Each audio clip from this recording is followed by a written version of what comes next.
welcome to Business Highlights on Trust TV. My name is Chamun Dabeng. Let's take a sneak peek at what's been happening in the business and economic world. Over the past 16 years, fuel subsidy has cost the Nigerian government $30 billion between 2019 and 2020. Fuel subsidy has gulped a whopping 3 trillion naira. In order to prevent subsidy from taking up more money that can go into improving other sectors of the Nigerian economy, the government has decided to remove fuel subsidy by June 2022. In order to soften the blow of subsidy removal, the Minister of Finance, Budget and National Planning, Zainab Ahmed, has said that the government will issue a 5,000 naira transport palliative to 83 million Nigerians, which is 40% of Nigeria's population. Now, the transport palliative is to be disbursed electronically through the e-Naira speed wallet and is to last for a period of 6 months to 1 year and may cost the Nigerian government 2.4 trillion naira, which is double the amount of subsidy. According to Managing Director of NNPC, Mele Kyari, fuel subsidy removal will increase the cost of fuel from 165 naira 6 kobo to 320 or 340 naira. Now, this has caused heightened fears that this will have an impact on the cost of living. Let's take a look at what Nigerians are saying on subsidy removal. I'm of the opinion that at this point of time, the government shouldn't even think of increasing fuel because it's going to impoverish the populace and it's going to harden the situation the more. Ordinarily, I'm of the opinion that the government is supposed to think from where they are taking cab and think outside the box. This is not the time to increase pump price. This is not the time. In fact, the panic buy, the people that are holding the DPR and other regulatory agencies that are saddled with it as well is supposed to step up and arrest people that are holding and causing more troubles to the Nigerians. Bringing another issue of a subsidy remover is just like another way of them to steal money from this government. How will you say that you are going to be sharing 20,000 or 5,000 naira in replacement of the fuel subsidy? It's another way of them to eat our money now. You understand me? As I am now, if I have my way, to leave this country, I will just leave this country. I don't know how many times we have fuel subsidy. 2016, fuel subsidy, they increased them. We didn't feel any impact. Now Nigeria life is been better since then. Then removing it to now, that is it 300 and something. Well, I think it's just to bring us another suffering. When they share palliative, nobody receive, talk less of 5,000 to poor masses. I will not see the poor masses that is still suffering it. I don't think there's anything they will give to Nigeria. If it's better they should even leave it like that. No subsidy. We should continue like this. We are suffering now already. To remove fuel subsidy is not the problem of Nigeria. There are a lot of Nigeria that have no job. Nothing is working in this country. So the best thing for them to let them create job opportunity. For example, there are a lot of things they're supposed to do to create jobs. Look at roads, everywhere dirty. In every state, if you employ, when we are growing, we saw these roadside workers. You employ those type of people, they'll be working. Now, if you go to our side now, like from Edo, kidnappers, nobody is going to farm. Subsidy is not the issue to reduce poverty alleviation. Let people go about themselves and work for themselves. But these people, herdsmen and whatsoever, they have started terrorizing in our area and things are not working. It's not subsidy is the problem of Nigeria. Also reacting to the planned fuel subsidy removal is the Nigeria Labour Congress, Trade Union Congress and the Nigerian Senate. As a matter of fact, the Chairman Senate Committee on Finance, Senator Olamileko Adeola, said that there is no provision for the proposed 5,000 naira monthly transport palliative in the 2022 budget currently before the National Assembly, also stating that the budget being considered for 2022 does carry a budget for fuel subsidy. This entire situation has caused Nigerians to question the process of the government. Who are the poorer Nigerians and how exactly does the government plan to identify them? How is the Nigerian government going to ensure transparency and accountability while disbursing the transport palliative? Is the government going to generate e-Naira to be disbursed to 83 million Nigerians? If so, how much would it cost the country? Where does the government plan to generate the funds? Is this going to push the government to incur more international debt and add that to our current debt profile? And finally, was the transport palliative an afterthought? If subsidy is removed, it will increase the cost of fuel by about 200%. This could possibly lead to hyperinflation, as it would cause an increase in manufacturing and transportation costs, directly affecting the price of goods and commodities in the market. Will this be the last ingredient to push more Nigerians into poverty? Well, that's a question to ask. Still on oil, international oil firms are giving attention to Libya's oil space. We will be getting to that right after the break.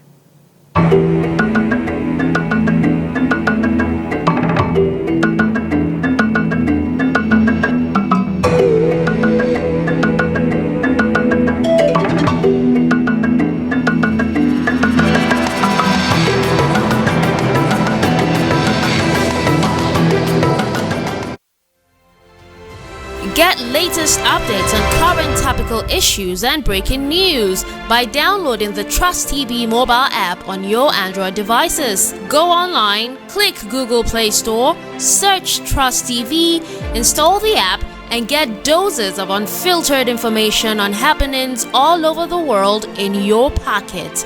Trust TV, documenting the Nigerian story.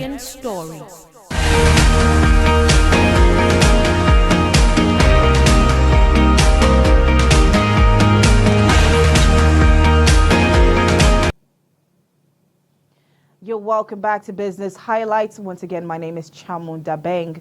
Nigeria is struggling to attract investment into its energy sector, while on the other hand, Libya, a nation that has just come out from a decade-long conflict, has amassed a huge amount of attention from some of the biggest international oil firms, who are more than willing to assist in the revival of its energy space. Oil firms like France's Total Energies SE and Italy's NESPA are making plans to invest $2 billion into Libya's Waha oil project, which will boost its production by about 100,000 barrels a day. Nigeria is a country with the capacity to produce 2.5 million barrels per day, ranking the nation as Africa's largest producer of oil and the 6th largest oil-producing country in the world. However, this position is under threat as Nigeria struggles to meet up with the OPEC plus quota. The nation continues to struggle to attract the right kind of investment for its energy sector, as foreign investment only accounts for just a fraction of the economy, with policy uncertainties and security issues pushing foreign investors to look the other way.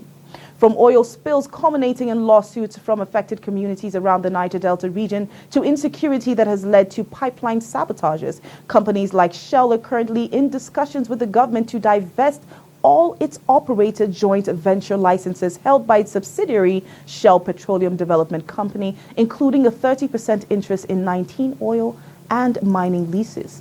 Other large oil firms disinvesting from Nigeria include Total, which stated that in January 2021 that it had completed the divestment of its interest in onshore oil mining lease. Total, which operated under a joint venture partnership with Shell and Italian firm Agip Oil Company, both of which are also disinvesting from the project as the country continues to lose foreign investors and attention in the oil sector. Will this spell doom for the Nigerian economy in 2022?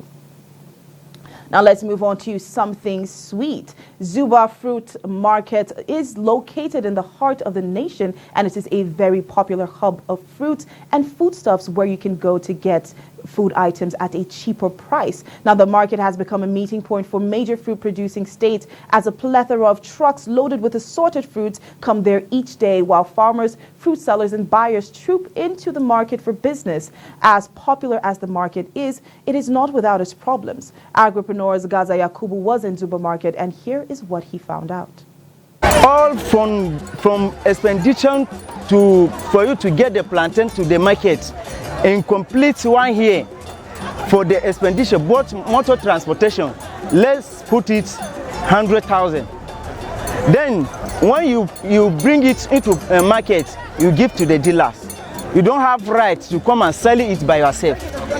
So you must give to the customers or dealers for them to sell it to you. I have been in this market over 10 years. During the time that I entered this market, People are not planted like this. In fact, people are not experienced this market like this. By then, we used to sell it. The dealer will collect money and put it on his hand. He will keep the money unless he finish sell the plantain. Then he will call you to room and share you the money. He will write it. How many dozen this one buy? How many dozen this one buy? You cannot just, as you people come now to the market, I think you met elders. You met organizations, because you cannot just chip into the market anyhow like that. No, people will ask, from where are you coming from? Then you have to meet the right man. Okay, those people that bring in this fruit, we dealer, we are about 300 dealer. We have, each dealer has 20 boys under him. Are you understand me? Each dealer has 20 boys under the dealer, and each dealer has the right to offload anything, because it's a rightful organization. We call it Nigeria Fruit Seller Association. It's a registered organization. Anywhere you go, this is the head. To ni dai direba ne, ina tuka boxer, ni dan plateau ne, ina daukan tumatir daga plateau zuwa Enugu, Onitsha, Abba, Port Harcourt, Ore, Bini. Ina je na sauke kaya a can, ina dauko kaya daga can zuwa Arewa, ko Kaduna, ko Abuja, ko Kano, ko Jos. Ina daukan plantain daga Bini, mana Ekoma, local government kenan, zuwa nan. Ina dauka 85,000-80. In na sha mai zan iya shan man 30,000 ko 20 in kashe kudin hanya, at least dai zan iya zuwa nan dai in karbi irin 40,000 ko 50. The farmers in the market are not allowed to sell directly to individuals coming in to buy fruits, but must go through the middlemen who determine the final price in the market. And what this does is it drives up the price of the goods in the market. Now, the issue of food inflation is a quagmire for Nigerians as the cost of commodities and goods in the market continue to skyrocket. Over the last 10 years, food inflation in Nigeria has risen by 100%, moving from 9.62% in November 2011 to 18.34% in October 2021. According to a report carried out by the Institute of Development Studies, food consumes about 101% of the average wages of Nigerians. In another report by Global Network Against Food Crisis, it was predicted that an estimated 12.80 million Nigerians across 16 states and the Federal Capital Territory may be facing their worst food crisis ever in 2021. Let's hear what Nigerians are saying about inflation. Everything is very, very cost in the market. As you can see, before, muddle of beans is 200 naira or high is 250. But now, muddle of beans is 1,200. The other one, 1,000. You can't even buy gari now. Is 700, 600. Where the 700, white gari is 600. Before, white gari is 150 in a mudu.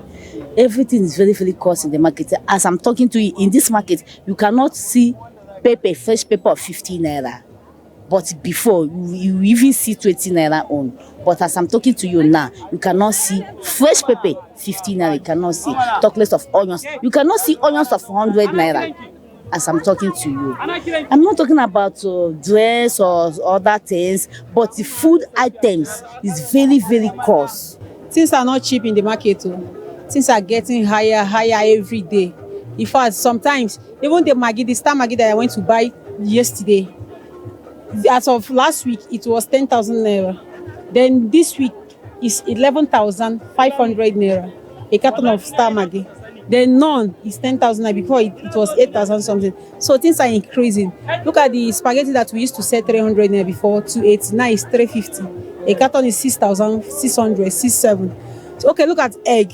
Egg before we used to buy 800 naira per crate, but now 1,800 naira per crate, and we have the one of 1,700. So Nigeria is getting more worse and worse. It was when we were small that if they say Nigeria will be better, that is when we believe. Some Abuja residents say life of average Nigerian is declining owing to increase of prices of life necessities. If you enter this market today, I just bought some things now.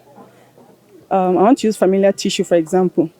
I bought it 400 naira recently. I came to the market today, they said 600 naira. If you get something today, tomorrow the price is different. Honestly, it's not easy. I have 2 children, but I'm feeling it for those who have like more than 2 children. It's not easy surviving in this country now. Everything is just as at the increase, but I don't know. It's just God that will help us, because even me, while I came to buy some things, I was like surprising on all the budget I made. I end up spending more because of, as in, I don't just know, but it's just God that will help us. Being a Nigerian, we bless God, no problem. Thank God for our leaders. But what can we do? Because nobody is speaking out. The government are not speaking out. Nobody is saying. It's just they are comfortable of everything that is happening because it's not affecting them. So I feel because it's not actually affecting them, that is why they don't talk. Nothing is cheap. Everything is cost. So things is very cost this December. This is not cheap. It's very cost. You can see guys now, everything just they cost. Tomato, everything just they cost. Everything cost. Nothing cheap. Nothing cheap again. Everything is cost. The Nigerian government is reportedly planning to come up with stimulus that will crash food prices in the country. When that will happen is, however, still not certain. Right after food, the next big ticket item taking up funds in the wallets of Nigerian citizens is transportation. In 2019, transport took up 6.4% of their personal budgets, and that number has only risen. Let's hear what this trader has to say about transportation costs. I come to the market to buy goods where I sell it. Fruit stuff. Well, the market we used to buy it normally. It's not more like before. Before, like watermelon, we used to buy it for set of it, which is dozen, 50 pieces. We used to buy it 25, 22, 18. Right now, it's not more like that. Increase it to 30, 31, 31, 32, 30. I used to sell it the base as I see it, buy it. Okay. If I buy 30K for 50 pieces, so the one of 1,000, I have to increase it 1, 2. The one of 800 before. The one of 800 before, I used to sell it 1,000. The one of 1,000, I used to sell it 1,500, 1,400. But before, it's normal. I used to park in the barrow to the roadside or to garage. Now I now pick the drop. Before I used to take the drop 2,000, but it's now 3,500. The problem is fuel problem. Because the more they increase money for fuel, the more driver increase their price. As the cost of fuel continues to go up, it directly affects production, manufacturing, and transportation costs. Insecurity remains a persistent issue. Poor roads and serious cases of traffic have only contributed to food inflation, as it makes it harder and more expensive for farmers, drivers, or middlemen to convey their goods to the markets. Now, the Senate on Wednesday passed through second reading a bill for an act to introduce measures aimed against the manufacturing, production, and possession and distribution of counterfeit goods in Nigeria. Influx and proliferation of counterfeit goods into the Nigerian market is so high that it is a long-lasting epidemic of fake products. Some of the most common counterfeit goods in the market include clothing, accessories, and optical media. Now let's talk about the ones that are dangerous to your physical health and well-being, like packaged foods, drinks, electronics, auto parts, and pharmaceuticals. Some of these have led some Nigerians to the hospitals and even their deathbeds, and affected the Nigerian economy as the government loses out in unpaid tax and incur large costs in enforcing intellectual property rights. The bill, which was sponsored by Senator Ibikunle Amosun, provides for a criminal investigation into counterfeiting and seeks to make the prosecution of such crimes less cumbersome to provide effective control of counterfeit goods. Seconding the bill was Senator Tolu Odebiyi, who believes it will increase the nation's internal production and create jobs for the people if the amount of counterfeit goods that come into Nigeria is minimized. If passed, the bill will further protect owners of trademarks and copyright against the release of similar counterfeit goods into the channels of commerce. It will also provide protection for the ultimate victims, which are the consumers, who receive poor quality goods at an excessive price and are sometimes exposed to health and safety dangers. The bill was read the second time and referred to the Committee on Trade and Investment, which was asked to report back within 4 weeks. Now, more to come right after the break.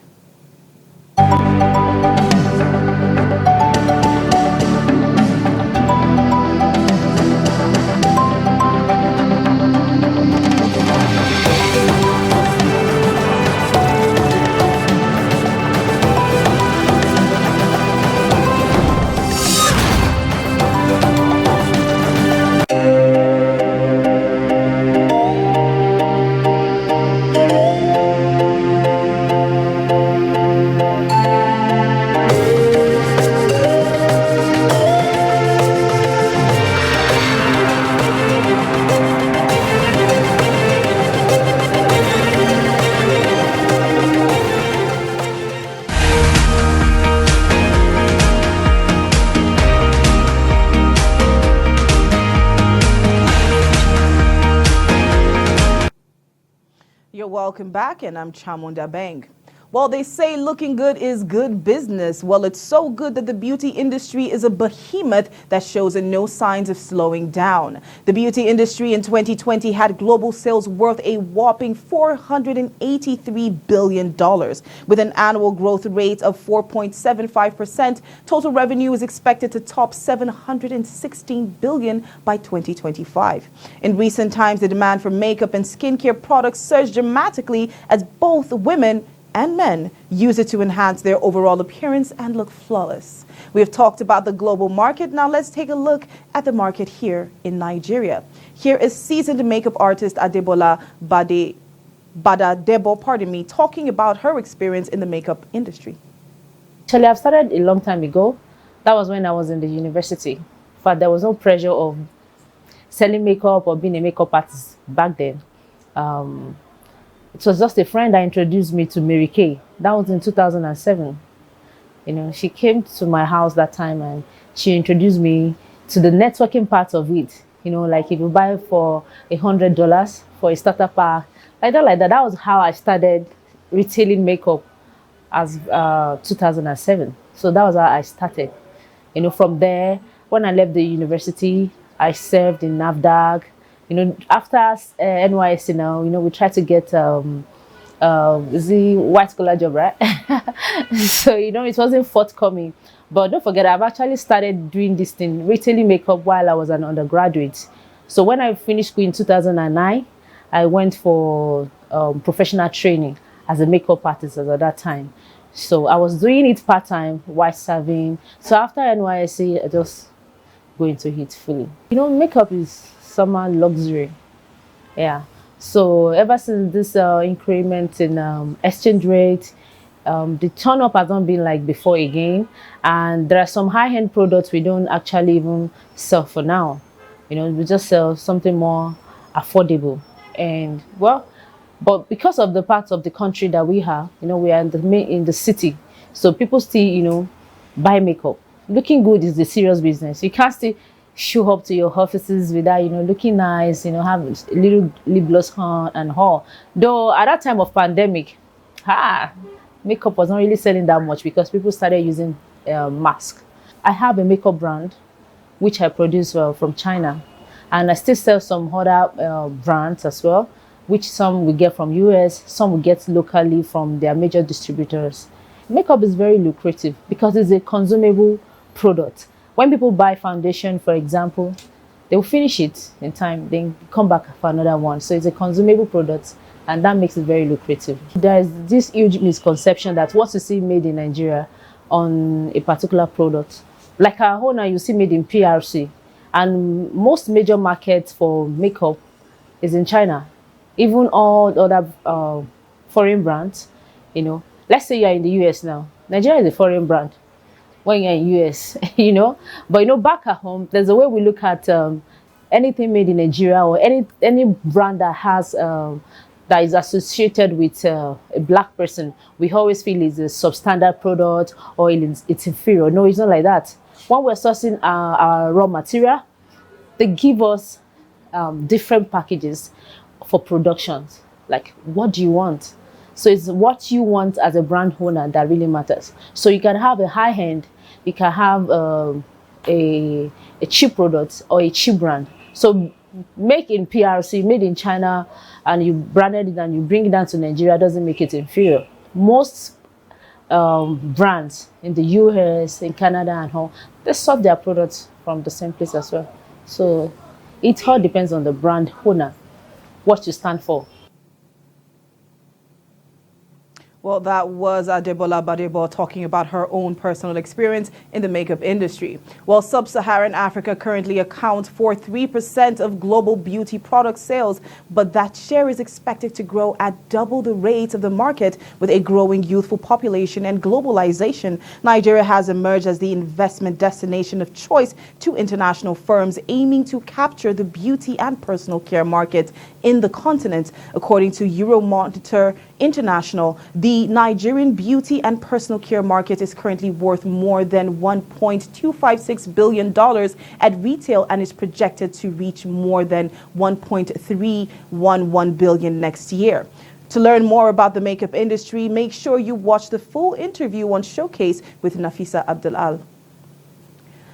Inflation, Forex crisis is affecting investment. Yes, we're moving on to our last story for the day. Well, according to Foreign Paper, The Economist, in a recent 5 years outlook report for Nigeria, it said that the protectionist economic policy that will be used by the Central Bank of Nigeria to support local industry will contribute to macroeconomic imbalances. Though the inflation rate has dropped to 15.99%, it is still quite high. Now put that together with the foreign exchange crisis, which is still yet to be contained. All this has become a contributing factor to the shrinking size of foreign investment in Africa's most populous nation, as foreign investors are pushed to explore other international markets. One of the biggest problems facing Nigeria is an overdependence on oil. So whenever there is any risk or threat to international oil sectors, it directly leads to some kind of negative impact on foreign exchange. Now, there is a need for Nigeria to stimulate more export, diversify the economy into gas, agriculture, and services for external businesses. In order to do this, the government must provide a competitive policy and also work on quelling insecurity in the country so as to attract foreign investors to explore opportunities in Nigeria. Well, that's all for Business Highlights on Trust TV. Do remember to follow us on all our social media platforms. You can find us on Instagram, Facebook, and YouTube. Once again, my name is Chamun Dabeng, signing out.